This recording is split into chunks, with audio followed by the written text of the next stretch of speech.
I'm going to do the terminology.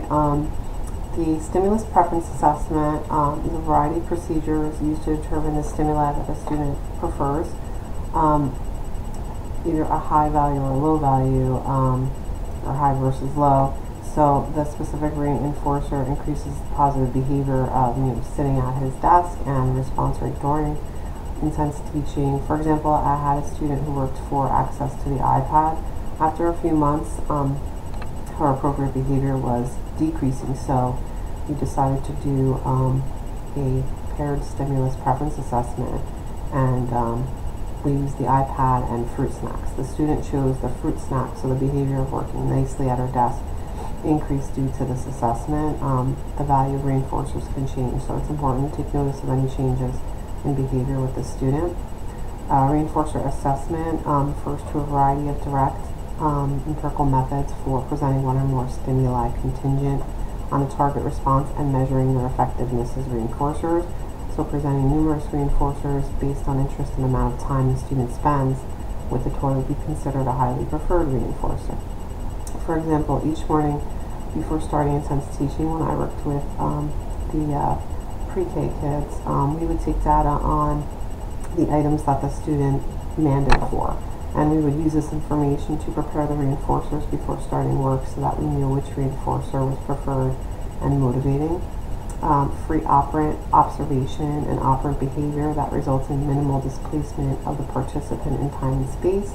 A free operant can be emitted at nearly any time. It's discrete, it requires minimal time for completion.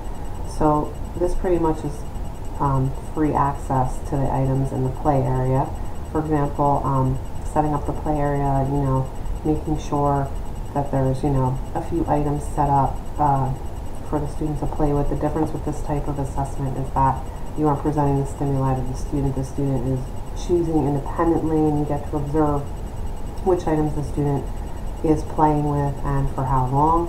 A paired stimulus, a forced choice, a procedure in which two stimuli are presented at the same time, usually repeatedly for a number of trials, which often results in one stimulus acquiring the function of the other stimulus. So when the teacher can place two preferred items together for the student to choose from, by the end of the assessment, you'll be able to determine which item the student highly prefers versus which item is least preferred. So, for example, every day before beginning intense teaching, I ask my student, I present chips and pretzels to her to determine what she's working for, and she always chooses chips.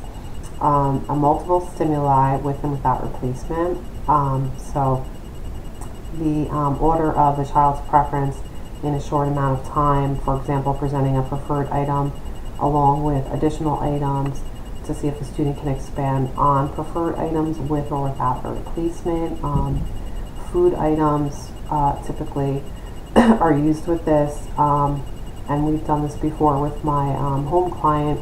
We've put out about 3 food items, always candy, so a gummy, a sweet tart, and an airhead, and just to see each time, if what order he chooses the stimuli in, like which is more preferred for him, and every time it was the airhead. So that's typically what he works for. A single stimulus, successive choice, when presenting one item to a student to see if they are interested in the item. For example, I worked with a student that didn't show interest in any toy, so starting out with a single stimulus was appropriate so that we could determine which toy was a highly preferred item.